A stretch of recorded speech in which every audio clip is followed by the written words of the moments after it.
देश की सच्चाई सच छुपने नहीं देंगे। कानून 3 साल का, ड्यूटी 15-20 साल, जो यो मारा है, यो डिस्चार्ज लेटर है, यो दिल्ली सरकार ने दे रखा है, यो डिस्चार्ज लेटर, इसको भी मंजूर नहीं करते हैं। इनके पास रिकॉर्ड नहीं है, हमारे पास रिकॉर्ड है। ये क्या हो रहा है? ये बार बार हम दिल्ली सरकार, भारत सरकार को ज्ञापन देना आ रहे हैं, 24 पेज जगह ज्ञापन देना आ रहे हैं। हम पीछे जब 27 दिसंबर को हमने यहाँ दिया, धरना दिया, और हमने भारत सरकार 1940 से लेकर अब तक के थे सारे डॉक्यूमेंट जमा करवाए, लेकिन उसमें ये कहा भारत सरकार ने हम संज्ञान ले रहे हैं। वो संज्ञान कब लिया जाएगा? आधे तो मर लिए, आधे मजदूर बाकी है। जब मर जाएंगे, सरकार भी ये सोच रही है को समय और ढगा दो, ये जितने समय ढगाओगे उतने मरेंगे। क्यों? क्योंकि इनका समय तो पूरा हो ही लिया। क्योंकि जब 20 साल हमने घर बैठे न हो लिए, हमारी उम्र कितनी रह रही है? मैं 50 साल का हो गया हूँ। मैं इसमें शोषण में, इस कार्रवाई में 32 साल का था जब मैं लगा था अपनी मांगों को लेकर। अब 50 साल का हो गया हूँ, 18 साल हो लिए मेरे को, लेकिन अब तक तो कोई ऐसा हुआ ही नहीं है। अभी देखते हैं, मैंने अभी RTI लगाई थी महामहिम उपराज्यपाल जी को, और उसमें मैंने सारी पूछी थी भाई जो हमारा जो कानून था 3 साल का था, और होमगार्ड कितने भर्ती हुए थे, कितने निकाले थे। ये दिल्ली होमगार्ड का कानून दिल्ली सरकार बनाती है, भारत सरकार बनाती है। दिल्ली सरकार कौन सा अधिकारी बनाता है? भारत सरकार कौन सा अधिकारी बनाता है? कौन सा बनाता है? अब इसको मैंने जितने पार्लियामेंट के क्वेश्चन थे, जो हाई कोर्ट के आदेश थे, MP से मुलाकात की आप जाके पर्सनल कि भाई मेरी आवाज़ उठाइए, लोकसभा चल रहा है अभी इसके पास तो ये इसने तो उठाया था। अभी पिछली लोकसभा में CAOD का ग्रुप हमारे पास लेटर आया है, और उसने तो उठाया था। और तमिलनाडु का था संसद, उसने उठाया। यहाँ के तो संसद तो हरियाणा और दिल्ली के संसद से नहीं मिल रहे हैं। नहीं, ये मिलने के लिए तैयार नहीं होते। पहले था यहाँ हम जो उदित राज था संसद, उसके पास हम गए, उसने पाना लिया। होमगार्ड के नाम से तो ऐसे भागते हैं, क्योंकि होमगार्ड ना तो कोई दे सकता, और इस देश का सबसे मोटा है भ्रष्टाचार। यो जब अभी तो सभी लोग दिल्ली में हैं, आप लोग भी दिल्ली आ गए हैं, तो कोशिश नहीं कीजिएगा मिलने का? नहीं, कोशिश अभी पहले 1-2 बार की थी, लेकिन उस कोशिश में उन्होंने ना नकर कर दिया। फिर हमारे भी मन टूट गया, ये करेंगे ना करेंगे, वो क्वेश्चन उठाएंगे नहीं उठाएंगे। तो हम तो यही है जी, अपने आगे जंतर मंतर पर हमने ज्ञापन दे दिया। और क्योंकि और ये आ गई है ना, तो धरना चलने देते आ गया इतना लंबा, लभी हम हफ्ता चलेंगे, धरना चलाएंगे, या 1 महीना चलाएंगे, या अनशन करेंगे, वो भी मंजूरी नहीं है। एक दिन की परमिशन देते हैं, 1 दिन में जो करना हो करो, फिर उसके बाद में कहेंगे जाओ अपने। जो हम ज़्यादा करते हैं तो हमारे ऊपर मुकदमा उलझ जाएगा, नौकरी तो मिलेगी नहीं, रोजगार तो मिलेगा नहीं, और चीज़ें लेकर चले जा। ऐसा क्या फ़ायदा है? जो और पहले ही घर से परेशान, हम कितने साल हो लिए हमने।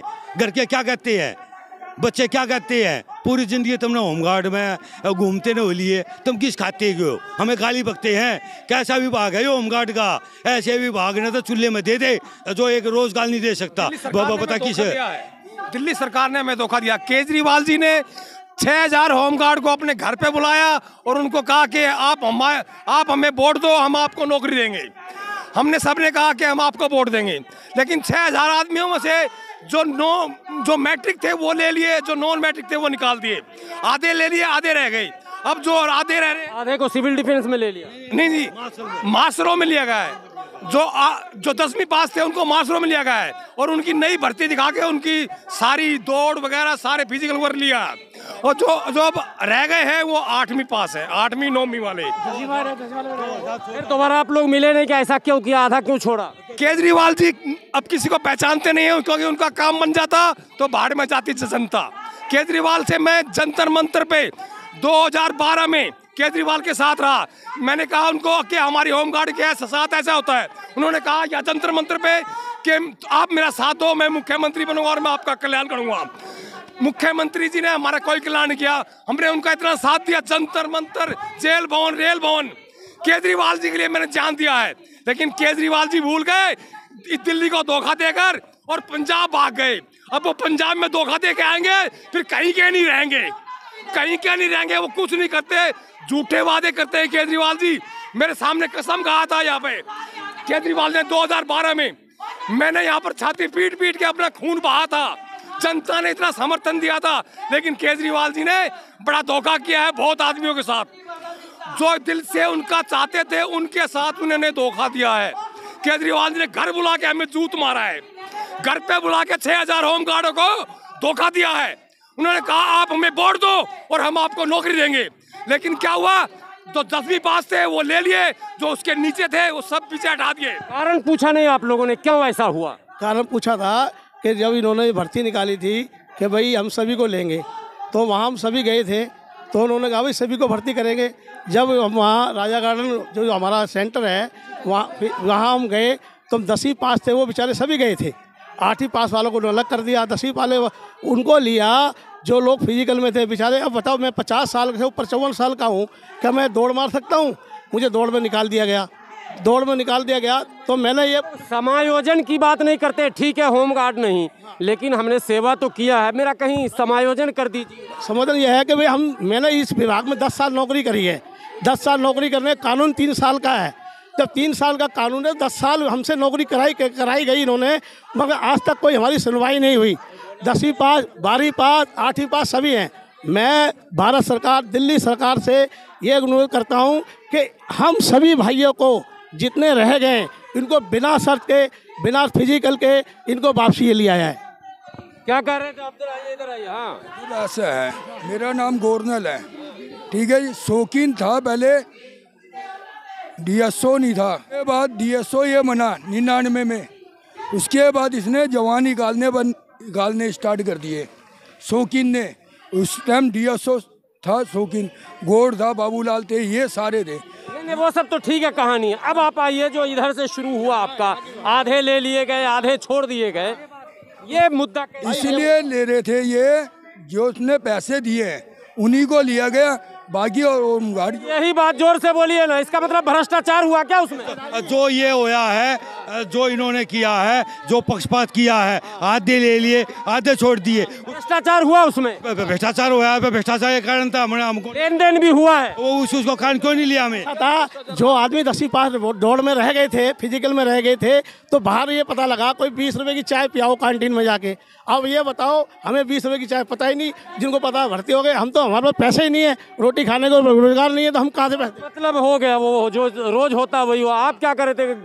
मैंने गोली चलवाने की ड्यूटी। होमगार्ड कितना गोली चलाता है भाई? वो तो लाठी लेके खड़ा है। गोली की नहीं कह रहा हूँ मैं ये कह रहा हूँ भर्ती वाली बात है कि आप लोग सरकार से बात क्यों नहीं करते हैं इस मुद्दे पर? बैठकर बात क्यों नहीं करते? हमारी पहले मीटिंग हुई है, इसके होम सेक्रेटरी के साथ भी हुई है, होमगार्ड विभाग कमांडेंट के साथ भी हुई है, जो महामहिम उपराज्यपाल थे नजीब जंग जी, उसके साथ भी मीटिंग हुई है। लेकिन मीटिंग करी इन्होंने, कार्रवाई कुछ नहीं की।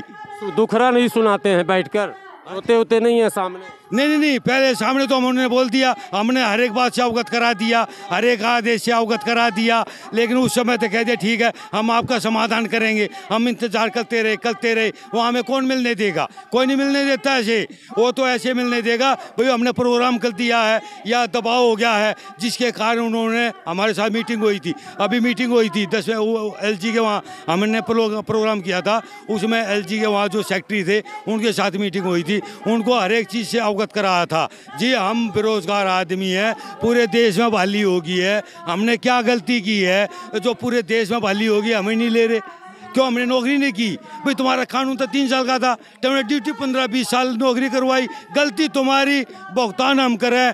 कोई भी चोर हथा जाता है, चोरी करता हुआ, पुलिस उसको पकड़ती है, कोर्ट में ले जाती है, कोर्ट उसको 3 साल की सज़ा करता है, उस सज़ा को अधिकारी 10-12 साल काटते हैं, उसका कोई तो जिम्मेदार होगा, यही जिम्मेदारी कोई उठाने के लिए तैयार नहीं है। ये मालूम नहीं है कि हमने देख लिया कि भारत सरकार को, मेरे पास 4 कट्टे भरे हैं डॉक्यूमेंट्स के, हर बार हम अभी जो आज ज्ञापन देंगे इसमें 24 पेज के हैं, और 24 पेज के हम ज्ञापन दे रहे हैं, और फिर भी नू लगा लो कौन पढ़ेगा 24 पेज? 24, क्योंकि हमारा ज्ञापन तो 2 पेज का है, जो इनके ऑर्डर हो रहे हैं, जो लोकसभा के हो रहे हैं, जो हाई कोर्ट के हो रहे हैं, जो दिल्ली सरकार के हो रहे हैं, जो CIC के हो रहे हैं, जो जन शिकायत के हो रहे हैं, वे जो ऑर्डर है उनको अवगत करा रहे हैं। ये ऑर्डर होने के बाद भी माली बहाली क्यों नहीं हो रही है? इसका जवाब चाहिए। हमने बहाल क्यों नहीं किया जा रहा? क्योंकि 2019 में भी इन्होंने पक्षपात किया। क्यों किया? क्योंकि 2013 में मुख्यमंत्री अरविंद केजरीवाल जी के साथ कई बार मीटिंग हुई हमारी इस मामले में।